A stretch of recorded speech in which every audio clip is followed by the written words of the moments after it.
भारतातील पहिली स्त्री संत सेंट अल्फान्सा यांची प्रेम आणि दुःखाने भरलेली जीवन कहाणी।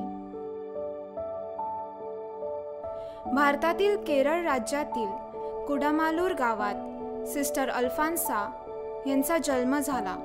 पुढे त्यांनी फ्रान्सिस्कन क्लॅरिस्ट काँग्रेशन संस्थेत प्रवेश घेतला। आपले संपूर्ण जीवन ख्रिस्ताच्या सेवेसाठी समर्पित केलेल्या सिस्टर अल्फान्सा यांचे जीवन दुःख आणि त्यागाने भरले होते, परंतु कधीही त्या आपल्या निश्चयापासून ढळल्या नाही। परमेश्वरावरील विश्वासात अखेरच्या श्वासापर्यंत वेदना सहन करत राहिल्या। चला तर जाणून घेऊया अन्नाकुटी म्हणजेच संत अल्फान्सा यांची जीवन कहाणी।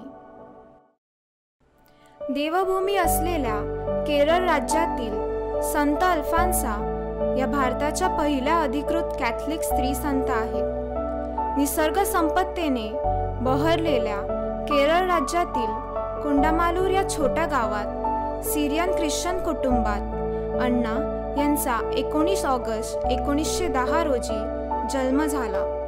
त्यांच्या वडिलांचे नाव जोसेफ व आईचे नाव मेरी।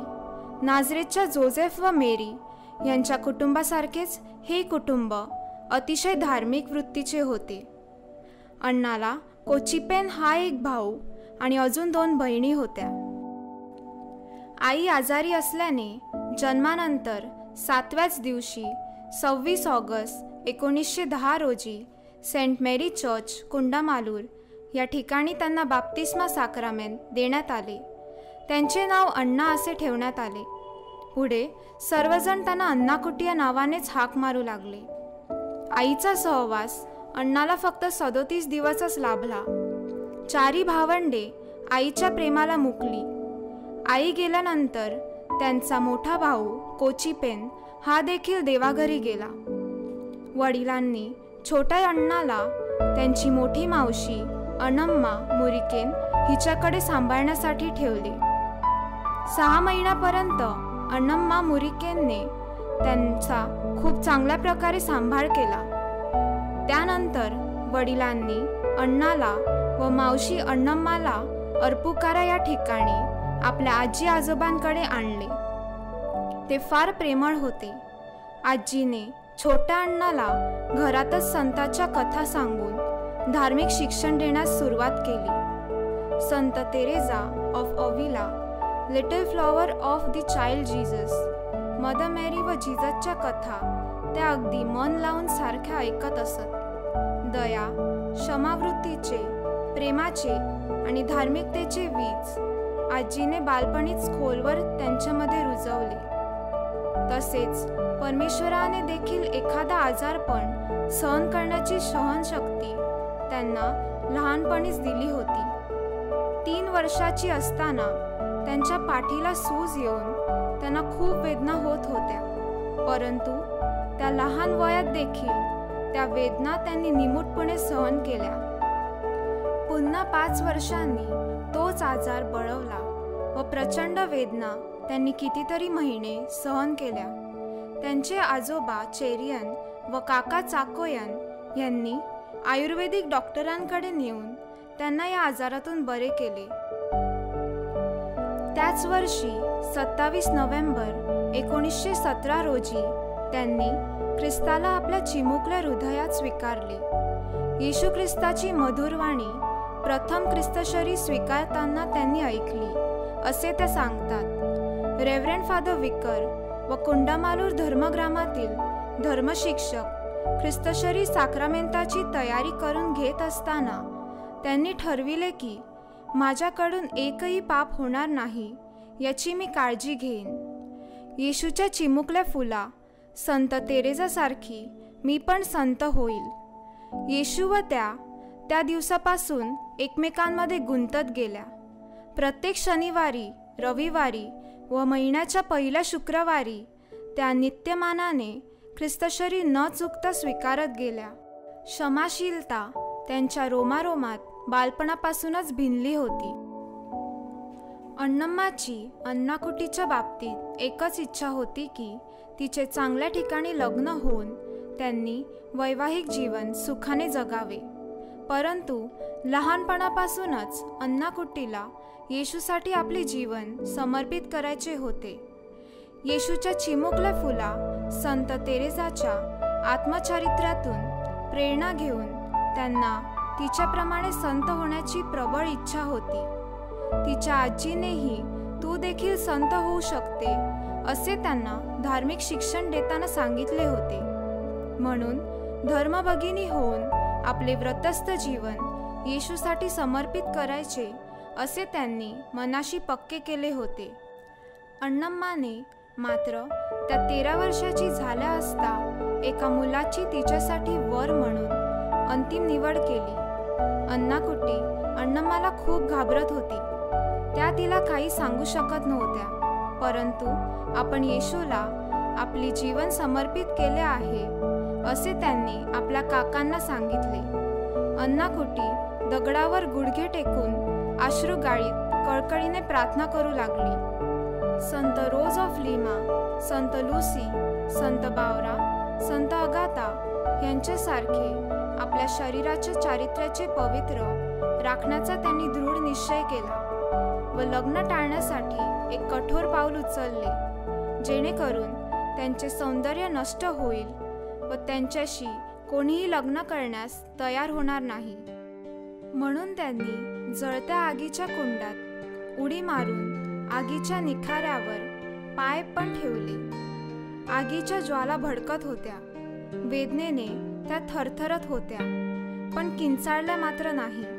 त्याच वेळी त्यांचा तोल जाऊन त्या पडल्या व त्यात त्यांचे कपडे व केसही जळले. आगीच्या कुंडातून बाहेर काढल्यानंतर वेदनेने त्या अस्वस्थ झाल्या होत्या, परंतु चेहऱ्यावर शांतीचे तेज होते. डॉक्टरांनी त्यांना तपासल्यानंतर आता त्या कधीही चालू शकणार नाहीत असे सांगितले. त्यावेळी अण्णम्मा त्यांच्याकडे रागाने पाहत होती, पण त्यांच्या चेहऱ्यावर मंद स्मित होते. आता त्यांना ठाऊक होते की त्या आता पूर्णतः येशूच्या झाल्या आहेत. या त्यागामुळे त्या आता विवाह योग्य राहिल्या नाहीत व त्यांच्या या कृतीमुळे अन्नाकुट्टीला धर्मभगिनी होण्यासाठी जाण्याची परवानगी कुटुंबियाकडून मिळाली. 1927च्या उन्हाळ्याच्या सुट्टीत मदर उर्सुला व फ्रान्सिस्कन क्लॅरिस्ट काँग्रेशनच्या काही धर्मभगिनी त्यांच्या घरी आल्या होत्या. त्यावेळी फादर चाको म्युरिकेन यांनी त्यांना अन्नाकुट्टीला व्रतस्थ जीवन स्वीकारायचे आहे ह्याबद्दल कल्पना दिली. मदर उर्सुला अन्नाकुट्टीला त्या ठिकाणी भेटल्या. त्यांना भेटल्यावर त्यांच्या वर्तनाने त्या फारच प्रभावित झाल्या व त्यांनी फ्रान्सिस्कन क्लॅरिस्ट संस्थेत जॉईन होण्याचे निमंत्रण दिले. अशा प्रकारे वयाच्या 17व्या वर्षी 1927च्या जून महिन्यात पेंटेकॉस्टच्या सणाच्या दिवशी वडिलांबरोबर जाऊन त्यांनी या संस्थेत प्रवेश घेतला. त्यावेळी मदर उर्सुला त्यांच्या वडिलांना म्हणाली, तुम्ही काळजी करू नका, आजपासून ती आमची मुलगी आहे. आम्ही तिची सर्वतोपरी काळजी करू. धार्मिक संस्थेत प्रवेश घेतल्यानंतर वर्षभरात व्हील ऑफ द पॉस्ट्युलन्स म्हणजे धर्मभगिनी होण्यास पात्र आहे हा त्यांचा पहिला विधी रेव्हरंड फादर कुरुविला प्लॅटोटॅन यांच्या हस्ते 2 ऑगस्ट 1927 रोजी पार पाडला. त्यावेळी 1 ऑगस्टला संत अल्फान्सा ऑफ लिगोरी यांचा सण झाला होता. त्यांच्या नावातून प्रेरणा घेऊन त्यांनी अल्फान्सा हे नाव व्रतस्थ जीवनासाठी ग्रहण केले. जणू काही हा विधी पार पाडत असताना दैवी आनंदाने त्या भरल्या होत्या. 19 मे 1930 या दिवशी त्यांच्या दुसऱ्या व्रतस्थ विधीला त्यांना व आणखीन 7 धर्मभगिनींना नववधूसारखे अलंकारांनी व कपड्यांनी सजवून चँगनचेरी चर्चमध्ये आणण्यात आले. सन्माननीय बिशप मार जेम्स कॅलेसरी यांच्या हस्ते हा विधी पार पाडला. खडतर जीवनाचे प्रतीक म्हणून त्यांना चॉकलेटी रंगाचा पोशाख देण्यात आला. मार्च 1933 मध्ये त्या पुन्हा आजारी पडल्या व त्यांना ज्ञानदानाचे कार्य थांबवावे लागले. त्या सतत प्रार्थना करत, परमेश्वरा, मला तुझ्यासाठी दुःख सहन करू दे, पण मी कधीही तक्रार करणार नाही. त्यांचे शरीर कमकुवत होते, पण त्यांचा आत्मा आणखीनच बळकट होत होता. त्यांची प्रार्थनाच त्यांची शक्ती होती. आजारी झाल्यामुळे 1934 मध्ये नोव्हिशिएट पदासाठी त्यांचा अर्ज नाकारण्यात आला, परंतु सततच्या प्रार्थनेमुळे त्यांची तब्येत सुधारली व 11 ऑगस्ट 1935 या दिवशी त्यांना नोव्हिशिएट जीवन जगण्याची परवानगी मिळाली. मदर अर्सुला, जी त्यांना पहिल्यापासूनच ओळखत होती, त्या तिची नोविस मिस्ट्रेस होती. फादर ऑल्शियस हे त्यांचे आध्यात्मिक सल्लागार होते. नोव्हिशिएटचे जीवन जगत असताना 1 महिन्यातच त्या पुन्हा आजारी पडल्या. त्यांच्या नाकातोंडातून रक्त वाहू लागले व पायावर एक मोठे अल्सर आले, ज्यामुळे त्या फार अशक्त होऊन बिछाण्यातून उठू शकत नव्हत्या. त्यांच्या चांगल्या आरोग्यासाठी मदर अर्सुला व फादर ऑल्शियसच्या सांगण्यावर फादर एलायस चावला यांचा नवेना सुरू केला आणि आश्चर्याची गोष्ट म्हणजे 9व्या दिवशी त्यांच्या पायाची जखम पूर्ण बरी झाली. त्या मदरांना म्हणाल्या, फादर चावलाने त्यांना सांगितले आहे, तू आता पूर्ण बरी झाली आहे, पण तुला यापुढे पुन्हा खूप दुःख सोसावे लागेल. हा एक मोठा चमत्कार तिच्या बाबतीत कॉन्व्हेंटमध्ये असताना घडला व त्या दुसऱ्या दिवशी एका चॅपलमध्ये प्रार्थना करण्यासाठी गेल्या व संपूर्ण मिसा देखील ऐकली. सिस्टर अल्फान्साने देखील देवाला खूप धन्यवाद दिला. परमेश्वरासाठी यापुढेही शांतपणे दुःख सहन करण्याची तयारी दर्शविली. आजाराव्यतिरिक्त त्यांना कॉन्व्हेंटमध्ये देखील अपमानास्पद वागणूक मिळाली असेल. 12 ऑगस्ट 1936 रोजी त्यांचा अंतिम व्रतस्थ विधी पार पाडला आणि धर्मभगिनी होऊन त्या भारनाग्नम कॉन्व्हेंटमध्ये रुजू झाल्या. काही दिवसातच पुन्हा त्यांच्या आजाराने तोंड वर काढले. फादर चावराने सांगितल्याप्रमाणे अनेक व्याधींनी त्यांना ग्रासले.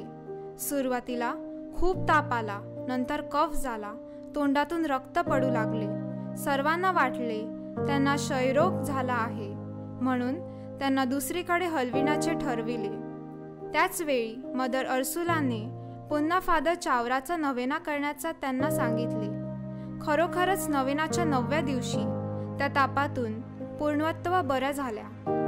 अशा प्रकारे डिसेंबर 1936ला त्या या आजारातून पूर्णपणे बऱ्या होऊन कॉन्व्हेंटच्या सर्व कार्यात मदत करू लागल्या. धर्मभगिनी होण्यासाठी आलेल्या तरुणींना मार्गदर्शन करताना त्या सांगत, गहू दळून त्यापासून चांगले पीठ मिळते व चपाती बनते. तसेच आपले जीवन हे आपल्या चांगल्या कार्यातून इतरांसाठी झिजवले पाहिजे. कॉन्व्हेंटमध्ये कार्यालयीन कामात सेक्रेटरी म्हणून काम पाहणे व दिवसभरात प्रार्थना करून इतर कामांबरोबर स्वयंपाकघरात काम करणे असा त्यांचा दैनंदिन कार्यभार चालू असताना 18 ऑक्टोबर 1940ला पुन्हा त्या आजारी होऊन खाटेला खिळल्या. रात्रीच्या वेळी डॉक्टरांनी तपासून त्यांना महिनाभराचा अवधी दिला. डॉक्टरांनी तसे सांगितल्यानंतर फादर रुग्णभंग संस्कार लावण्यासाठी आले, पण त्यांनी तो घेण्यास नकार दिला. त्या म्हणाल्या, मी आता मरणार नाही. जेव्हा वेळ येईल तेव्हा मी तुमच्याकडून साक्रामेंट नक्की स्वीकारेन. परंतु 29 सप्टेंबर 1940 या दिवशी पुन्हा रेव्हरंड फादर थॉमस मननचेलिल त्यांना भेटायला आले व त्यांची खालवलेली परिस्थिती पाहून त्यांना रुग्णभंग संस्कार दिला. परमेश्वरावरील कृपा त्यांना लाभली व काही वेळानंतर त्यांनी डोळे उघडले. दुसऱ्या दिवशी स्वतः खाटेतून उठून बसल्या व पुस्तक वाचू लागल्या. 11.5 महिन्यानंतर प्रथमच त्या बसून वाचत होत्या. कॉन्व्हेंटमधील एक सिस्टरांनी त्यांना तमिळ पुस्तक आणून दिले. खरे तर त्यांना तमिळ भाषा जराही अवगत नव्हती. सर्व सिस्टरांना आश्चर्य वाटले. त्या आपल्या सहकारी सिस्टरांना तमिळ पुस्तके वाचून ट्रान्सलेशन करून माहिती सांगू लागल्या. बिशपांनाही त्यांनी पुस्तक वाचून दाखविले. त्यावेळी बिशपांना कळून चुकले की सियानाची संत कॅथरीन हिला न शिकता पवित्र आत्म्याच्या प्रेरणेने लॅटिन भाषा वाचता यायची. तशीच देणगी सिस्टर अल्फान्साला देखील लाभली होती. तिच्या बाबतीत झालेल्या ह्या चमत्काराची माहिती सर्वत्र पसरली व अनेक व्यक्ती त्यांना भेटायला येऊन त्यांच्यासाठी प्रार्थना करायला सांगू लागल्या. पुन्हा जुलै 1945 साली म्हणजे 3 वर्षानंतर त्यांच्या दुःख सहनाला सुरुवात झाली. त्यांच्या शरीराला सूज आली, उलट्या सुरू झाल्या व त्यांची दृष्टी कमकुवत झाली. प्रथम त्यांना असे शुक्रवारीच होत असे. त्यावेळी त्यांना वाटले येशू ख्रिस्त त्यांचे दुःख सहन आपल्याबरोबर वाटून घेत आहे.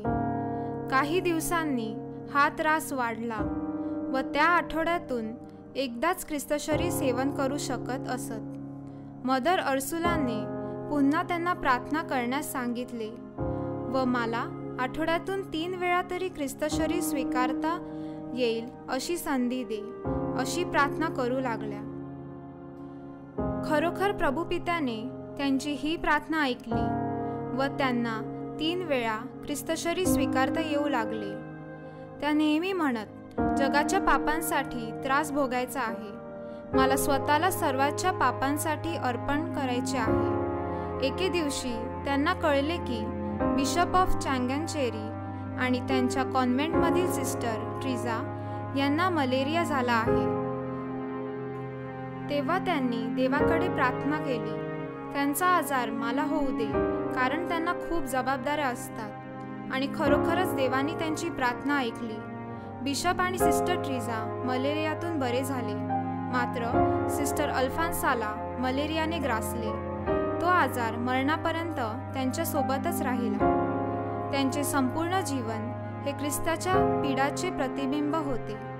त्या म्हणत, माझ्या आयुष्यात केवळ एकच इच्छा आहे, येशूला प्रेमाने स्वीकारणे आणि सर्व त्रास आनंदाने सहन करणे. मे 1946 साली त्यांना गंभीर त्वचारोग झाला आणि त्यांच्या पायांचे स्नायू बधीर झाले. त्यांची त्वचा गळ्यापासून पायाच्या बोटांपर्यंत चिरल्यासारखी दिसू लागली. 26 जून 1946 रोजी त्यांनी आपले आध्यात्मिक सल्लागार रेव्हरंड फादर रोमुलस यांना लिहिले की मला माझ्या मरणासाठी प्रार्थना करायची परवानगी द्या. 5 जुलै 1946ला रेव्हरंड फादर स्वतः येऊन त्यांना भेटले व त्यांची दयनीय अवस्था पाहून स्वतःच्या मरणासाठी त्यांना प्रार्थना करण्यास परवानगी दिली. मदर अर्सुलाकडे पण त्या परवानगी मागतात, पण त्या त्यांना म्हणतात, मरण हे तुझ्या हातात नाही. येशूला जेव्हा वाटेल तेव्हा तो तुला बोलवेल. परंतु नाईलाजाने त्यांनी देखील त्यांना परवानगी दिली. 28 जुलै 1946 हा दिवस रविवार होता. सिस्टर स्वतः उठल्या व पवित्र मिसा बलिदानात सहभागी होण्यासाठी वरंड्यात, जिथून चापल दिसत होते, त्या ठिकाणी खुर्चीवर जाऊन बसल्या. त्या प्रार्थना करत असतानाच त्यांना उलट्या सुरू झाल्या. पुन्हा त्यांना त्यांच्या खोलीत नेण्यात आले. त्यांच्याकडे असणाऱ्या सर्वांना त्या आपल्याला या वेदना सहन करण्यास परमेश्वरी कृपा लाभली म्हणून प्रार्थना करण्यास सांगत होत्या. 8 वाजेपर्यंत त्यांची परिस्थिती खालवली. पुन्हा 10 वाजता तब्येत थोडी सुधारली.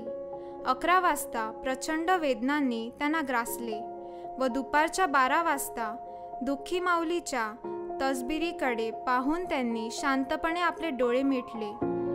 डोळे मिटण्यापूर्वी त्या, हे मरिया माते, येशू जोसेफ असे ओरडत होत्या व मला आता माझ्या पित्याकडे जाऊ द्या, माझा हॅबिट द्या, मला तयार होऊन जायचे आहे असे पुटपुटत होत्या.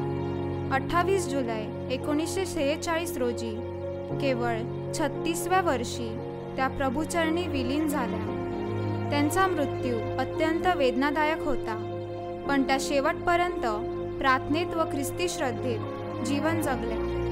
दुपारच्या 2 वाजता त्यांच्या मृत्यूची बातमी सर्वत्र पसरली. 29 जुलै 1946 त्यांच्या अंत्यविधीचा दिवस. अंत्यविधीसाठी त्यांचे बाबा, मोठी बहीण व त्यांचे जवळचे भाऊ, काही नातेवाईक, धर्मगुरू, धर्मभगिनी उपस्थित होत्या. कॉन्व्हेंटमध्ये काम करणारे नोकर तसेच शाळकरी मुले देखील उपस्थित होते. 9 वाजता त्यांचा मृतदेह एका साध्या शवपेटीत भारनाग्नम चर्चमध्ये आणण्यात आला. सिस्टरांनी त्यांची शवपेटी खांद्यावर धरली होती. त्यांना सिस्टर कोचुथेसिया या सिस्टरांनी देखील त्यांना खांदा दिला होता. त्यांना पाठीचा त्रास होता. त्यांनी सिस्टर अल्फान्साकडे त्याचवेळी प्रार्थना केली व अचानकरित्या त्यांचा तो त्रास कमी झाला. हा मृत्यूनंतर त्यांच्याकडून झालेला त्यांचा पहिला चमत्कार. रेव्हरंड फादर रोमुलस, जे त्यांचे आध्यात्मिक सल्लागार होते, त्यांनी त्यांच्या अंत्यविधीचा मिसा साजरा केला व आपल्या प्रवचनात ते म्हणाले, सिस्टर अल्फान्सा या नक्कीच एक संत होणार आणि त्यांचे थडगे एक तीर्थस्थान आणि भारनाग्नम हे गाव भारताचे लिसियक्स म्हणून जगात प्रसिद्ध होणार. हीच त्यांची खाच व थडगे एक पवित्र तीर्थस्थान मानले जाते. अंत्ययात्रेत सहभागी झालेल्या प्रत्येकाने त्यावेळी एक वेगळाच सुगंध अनुभवला. हा स्वर्गीय सुगंधच भाविकांना त्यांच्या थडग्याजवळ आकर्षित करू लागला. जी मुले त्यांच्या सहवासात वाढत होती ती त्यांच्या थडग्याजवळ जात, थडग्यावर मेणबत्त्या पेटवून आपल्या हेतूंसाठी त्यांची मध्यस्थी मागत. या लहान मुलांनीच त्यांच्या चमत्काराची सुवार्ता सर्वत्र पसरविली. त्यामुळे प्रौढ, ज्येष्ठ भाविक देखील त्या ठिकाणी मध्यस्थीसाठी येऊ लागले. दिवसरात्र त्यांच्या थडग्याजवळ मेणबत्त्या पेटवल्या जात.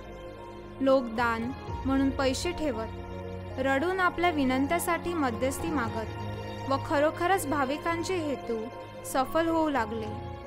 अनेक चमत्कार त्यांच्या मध्यस्थीने घडू लागले. म्हणून त्यांच्या संतीकरणाच्या प्रक्रियेला 1955 साली सुरुवात झाली. 8 फेब्रुवारी 1986 साली पोप जॉन पॉल दुसरे यांनी त्यांना फादर कुरिकोस एलायस चावरा यांच्याबरोबर धन्यवादित म्हणून घोषित केले. मैसूरमधील श्री साजी आणि सौलिसी या दाम्पत्याला 2 मुलगे होते. त्यातील 5 मे 1998 ला जन्मलेला छोटा मुलगा गिनील जॉर्ज हा जन्मत्व खूपच सुदृढ होता, परंतु तालिपेस इक्विनोवारस बायलॅटरल या आजाराने जन्मापासून ग्रासलेला होता. त्यामुळे तो चालताना तळव्याच्या दोन्ही कड्यावर चालत असे. त्याचे पाय त्यामुळे फाकत असत व त्याला चालताना खूप त्रास होई. पुढे त्यांना औषधोपचारासाठी कोठथम येथील मेडिकल कॉलेजमधील हॉस्पिटलमध्ये नेण्यात आले. डॉक्टर PS जॉन, जे ऑर्थोपेडिक होते, त्यांनी त्यांच्यावर उपचार सुरू केले. जेव्हा गिनील 1 वर्ष 9 महिन्याचा झाला तेव्हा फातिमापुरम पॅरिसचे धर्मगुरू फादर जोस यांनी त्या दाम्पत्याला मुलाला घेऊन धन्यवादित सिस्टर अल्फान्साच्या थडग्याजवळ जाऊन मध्यस्थी करण्यास सांगितले. 13 नोव्हेंबर 1999 रोजी मुलांना घेऊन हे दाम्पत्य तिथे गेले. दिवसभर विश्वासाने त्यांनी उपवास व प्रार्थना करून त्यांची कळकळीने मध्यस्थी मागितली. संध्याकाळी 7:30 वाजता गिनील आईवडिलांच्या सोबत मध्यभागी रोजरी करण्यासाठी बसला असता रोजरी संपता संपता चमत्कार झाला. धन्यवादित सिस्टर अल्फान्साच्या मध्यस्थीच्या प्रार्थनेने गिनील स्वतः उठून उभा राहिला व 2-3 पावले चालत पुढे गेला. कुटुंबियांचा आनंद गगनात मावेनासा झाला. त्यांनी ही आनंदाची बातमी भरनाग्नम येथील फादर बडाकला जाऊन सांगितली. सर्वांनी मिळून धन्यवादित सिस्टर अल्फान्साच्या आभारगीत गायले. त्यांच्याकडे मध्यस्थी करण्यासाठी जर्मनी, इंग्लंड, पॅरिस अशा अनेक देशातून जगभरातून भाविक श्रद्धेने त्यांच्या समाधीकडे येऊ लागले. पोप बेनेडिक्ट 16 यांनी 1 मार्च 2008 साली त्यांच्या संतपदाची क्रिया सुरू केली. 12 ऑक्टोबर 2008 रोजी रोममधील सेंट पीटर स्क्वेअरमध्ये भव्य दीप सोहळ्यात पोप बेनेडिक्ट 16 यांनी त्यांचे जीवनचारित्र्य वाचले व त्या भारताच्या अधिकृत पहिल्या कॅथलिक स्त्री संत म्हणून घोषित करण्यात आले. त्यांच्या या समारंभासाठी त्यांच्या कुटुंबियाबरोबर पलायचे बिशप मार जोसेफ कलारंगत व पलाय बिशप एमिरेटस मार जोसेफ पालिका परांपीर उपस्थित होते, ज्यांच्या पायाच्या बाबतीत तिच्या मध्यस्थीने चमत्कार झाला होता व ज्या चमत्कारामुळे त्यांना संतपद लाभले होते. तो 10 वर्षाचा गिनील देखील आपल्या कुटुंबियासमवेत त्या ठिकाणी उपस्थित होता. संत अल्फान्साच्या संतपद मिळाल्यानंतर केरळमधील आनंदाचा उत्सव भाविकांनी साजरा केला. केरळ सरकाराने त्यांच्या स्मरणार्थ पुन्हा 2008 साली 5 रुपये पोस्टरचे तिकीट छापून त्यांना मानवंदना दिली. 2009 साली त्यांच्या शताब्दी जयंती वर्षानिमित्त भारत सरकारने नाणे प्रसिद्ध केले. दरवर्षी 28 जुलै रोजी सिरो-मलाबार कॅथलिक चर्च त्यांचा सण साजरा करतात. त्यांनी आपल्या साध्या जीवनातून मोलाचा संदेश आपणास दिला आहे. त्यांचे जीवन आपल्याला शिकवते की दुःख आणि वेदना सहन करूनच खरी आध्यात्मिक उन्नती होते.